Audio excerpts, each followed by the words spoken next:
Yan. Good morning mga kapuding. Magandang umaga. Welcome to my channel. Saka yung mga bago pa lang dyan nakapanood ng mga video ko, sana share nyo naman ako, like and subscribe. Saka pindutin nyo rin yung notification bell para updated kayo sa mga recipe ko pang gagawin. Saka bago ko mag-umpisa, magpapasalamat ako sa mga nag-subscribe sa akin. Sa mag-isang buwan na akong nag-umpisa, meron na akong 112 na subscriber. Maraming salamat sa inyo mga kapuding. Thank you. Sana tuloy nyo lang akong suportahan. Sa yung mga nasa inbox ko, yung mga nakasubscribe, maraming salamat sa inyo. Maraming salamat talaga. Saka shout out pala yung ating mga OFW dyan, yung mga bayani ng ating bayan. Shout out sa inyo mga sir, saludo ako sa inyo. Mga ma'am, sir, saludo ako sa inyo. Saka ang akin palang gagawin ngayon ay ang chocolate crinkles with kape. Diba? Mayroon siyang kape. Taga kayo, ba't may kape? Ano to? Natutunan ko tong recipe na to sa dati kong boss. Kasi yung dati kong boss dito dati, yung Major, nag-aral siya doon sa ibang bansa. Doon siya nag-graduate sa Harvard University. Tapos nag-aral din siya ng baking. Marami siyang libro. Marami siyang itinuro sa akin na tinapay na hindi ko nakuha lahat. Pero yung iba nakuha ko, meron siyang pandikoko with kalabasa, Spanish with carrots. Pero sunod na lang natin yung gagawin. Ang gagawin natin ngayon ay crinkles with kape. Bago pakita yung mga ingredients ko, papasalamat ako sa inyo ulit, yung mga nag-subscribe sa akin, yung mga nanood ng video ko. Maraming salamat sa inyo. Saka yung mga OFW natin dyan, shout out sa inyo lahat. Mabuhay kayo, idol. Thank you. Ito na yung mga ingredients natin. Tara, papakita ko sa inyo.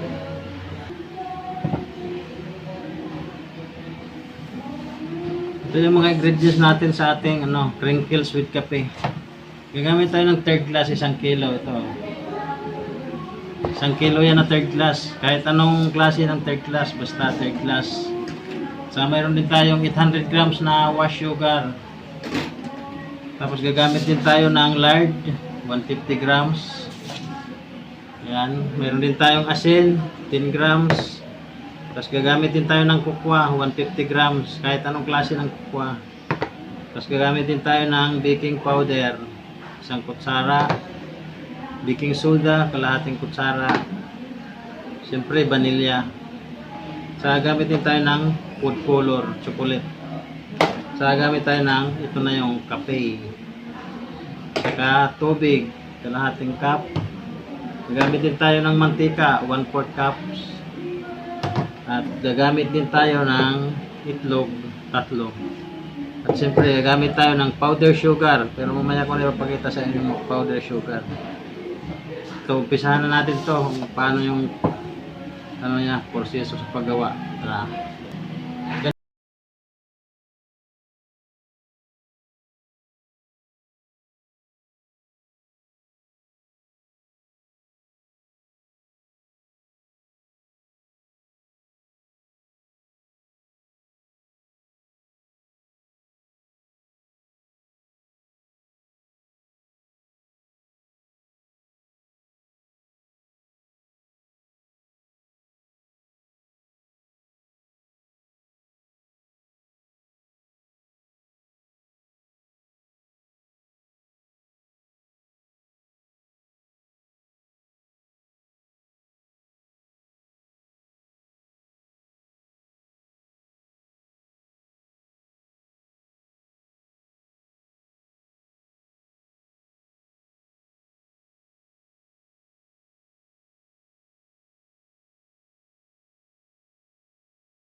Ngayon, lalagayan natin yung ating baking soda saka baking powder.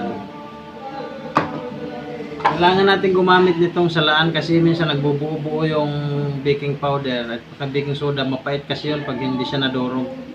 Kailangan kasi gumamit tayo nito para sigurado tayo nadurog talaga siya. Kasi yung baking soda kasi minsan buo-buo eh. Yan, tapos haluin din natin siya ulit.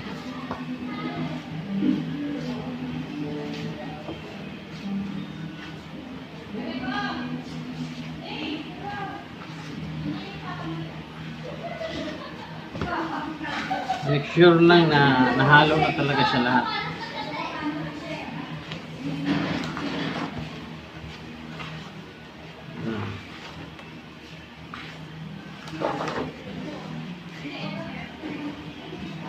Once nahalo na siya lahat, ano na siya. Lalagyan natin siya ng butas sa gitna ngayon.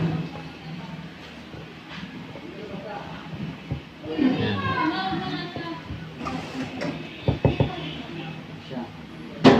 Ngayon, ang lalagay naman natin yung itlog.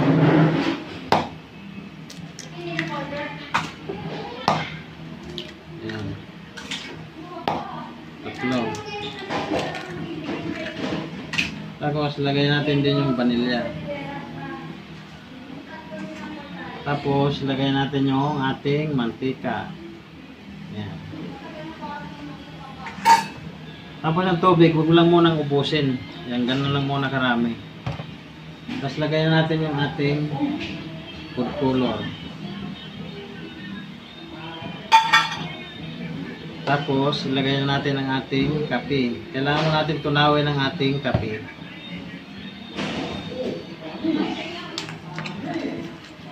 Kailangan siya tunawin mga kapuding, no? Ang purpose lang naman itong kape para magkaroon siya ng konting pait. Mas masarap kasi yung matamis na may konting pait. Yan.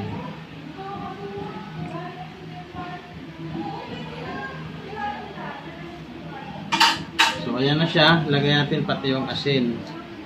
Lagay na din natin yung lard. Yan.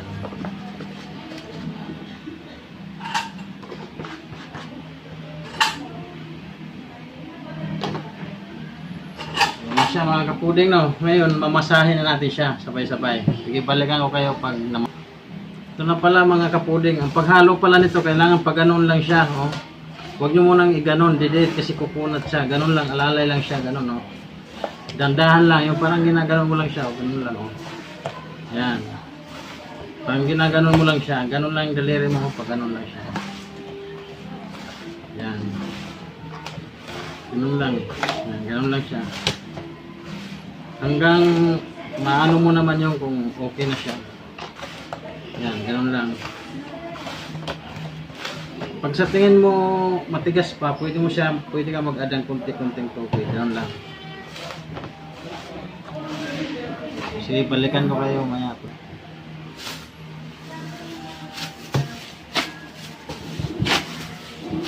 Yan na siya mga kapuding, oh. Ito na ang ating chocolate crinkles with kape. Yan siya. Bango. Yan. Bango niya, oh. Yan, oh. Ngayon, ang gagawin natin ay puputulin na natin siya.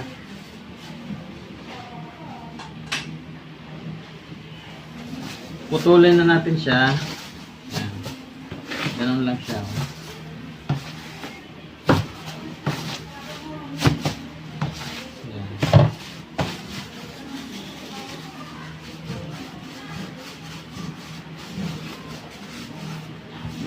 Abal. Ngayon nga, putulin natin siya ng 50 to 45 grams. Ganito lang siya kalagay, oh.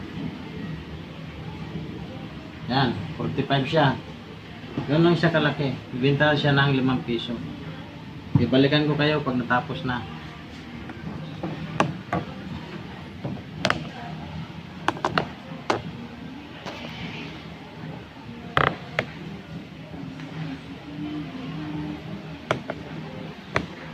Ibalikan ko kayo. Yan na mga kapuding, oh. Tapos na. Putol ko na siya. Diba? Napakakintab niya. Napakabango. Maamoy mo yung ano ng kape. Yung kape kasi nagdadagdag siya ng aroma. Yung amoy niya parang ang bango. Ano? Yan. Masa pa lang parang nakakatakam na kainin. Ngayon mga kapuding, ang gagawin natin, lalagyan natin siya ng powder sugar. Ipakita ko sa inyo kung paano maglagay ng powder sugar na kahit isa lang mo siya, yung powder sugar sa ibabaw, hindi siya matutunaw. Maputi pa rin siya pagkaluto niya. Balikan ko kayo. Ano na? Ito yung ating powder sugar. Ngayon, maglalagay lang tayo dyan. Hindi na natin dadamihan. Yan lang. Yan, konti lang muna.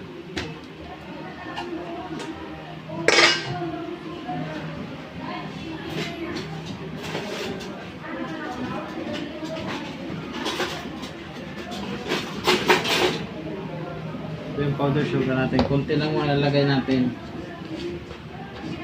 Durugin muna natin. Buo-buo na.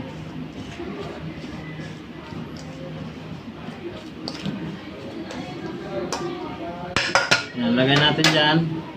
Tapos ngayon, kukuha tayo ng tubig.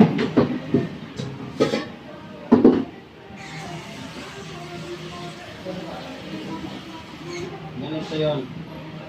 Para hindi siya, bibilogin to, gano'n, no? Bilog. Kabilog na, bilog na. Ngayon, lagay natin siya sa tapos, lagay natin dyan. Ano lang. Lagay natin dyan. Kaya basahin mo yung kamay mo, gano'n, tapos gano'n. Yan, yan. Kailangan talaga natin dito magkamay kasi didikit siya. Yan.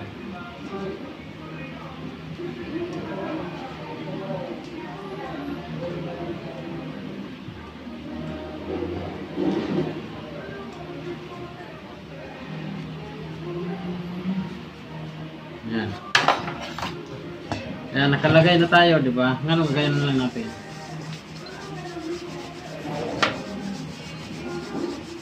Yan, tapos, lagay lang muna natin siya dito. Yan, lagay lang muna natin siya dyan. Papahingahin lang natin siya ng mga ilang seconds. Yan, dyan lang muna yun siya. Yan. Ito na siya. Dito lang, pahinga lang muna yun siya. Ito, di ba? Ganun lang. Sige, balikan ko kayo pag matapos na lahat. Pag tatapos na to, dito, kung ito na, balikan ko kayo. Ayan na siya mga kapuding, oh. Tapos na siya. Ngayon, ang gagawin natin, papahingahin muna natin siya ng mga 10 minutes. Ganun, babalikan natin siya ulit. Ngayon, habang nagpapahinga siya, pinapahinga ko, pang gagawin ko, mag-iinit ako ng oven. Kailangan yung apoy niya mga 300 degrees. Kasi kailangan mainit yung apoy nito. Saka pwede mo nang pahinang pagtingin mo parang paluto na siya. Balikan ko kayo maya mga kapuding kung ano yung ito. Ito na ang ating gagawin. Ito, nakapahinga na to siya. Ngayon, ang gagawin natin, babalik natin siya ulit. Pero kailangan natin gumamit ito para walang buo-buo yung powder sugar. Ayan. Kailangan hindi buo-buo yung powder sugar. Para tumikit talaga siya.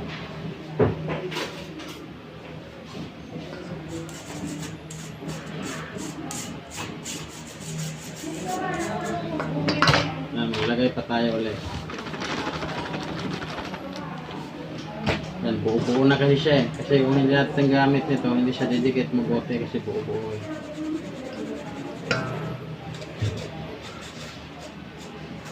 Balikan ko kayo pagkat ngayon, okay na siya. Ito na. Ngayon, babalik na natin to dito ulit. Ayan. Balik siya ulit. Ayan. Tapos, ganun ulit. Ayan.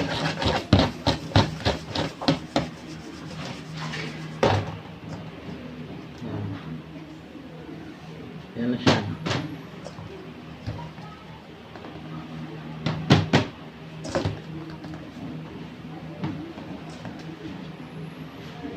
Ayan.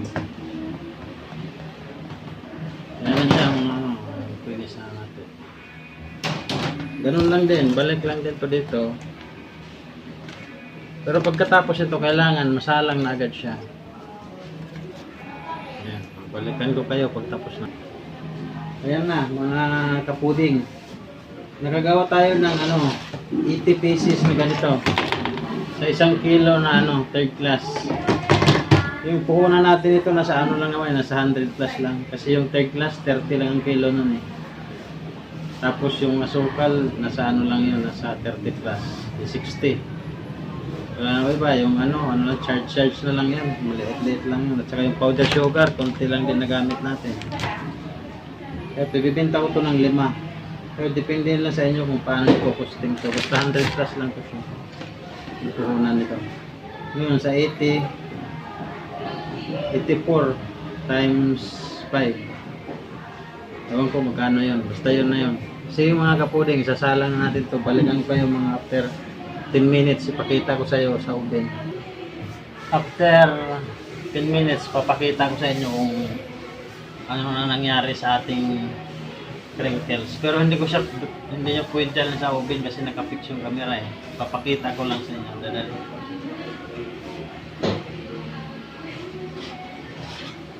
Ito na siya.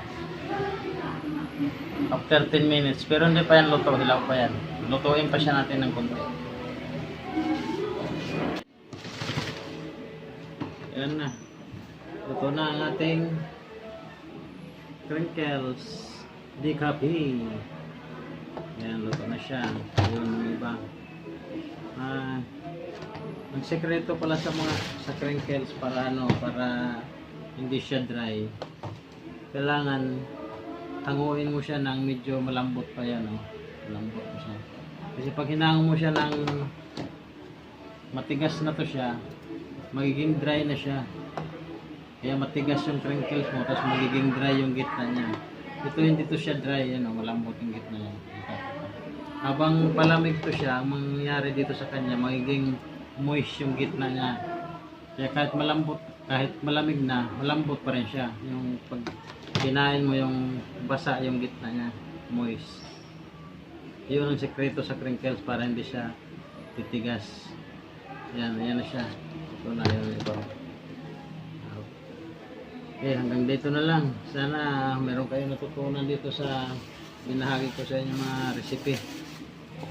Ito siya mga ka-pudding. Yung gitna niya parang basa yung gitna niya. Ayan. Basa yung gitna niya. Moist yung gitna niya. Hindi siya dry. Try nyo. Ito, masarap to. Creamy siya tapos moist yung gitna.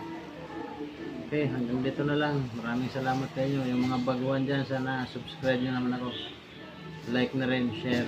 Tapos pindutin nyo yung notification bell para ma-notify kayo sa mga sunod ko pang recipe yung gagawin. Saka nagpapasalamat na rin ako sa mga lahat ng nakasubscribe sa akin, yung mga nanood ng video ko. Maraming salamat mga kapuding.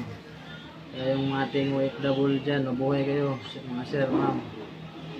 Bayanin ng ating bayan. Saludo ko sa inyo. Thank you. Nandito na lang. Maraming salamat.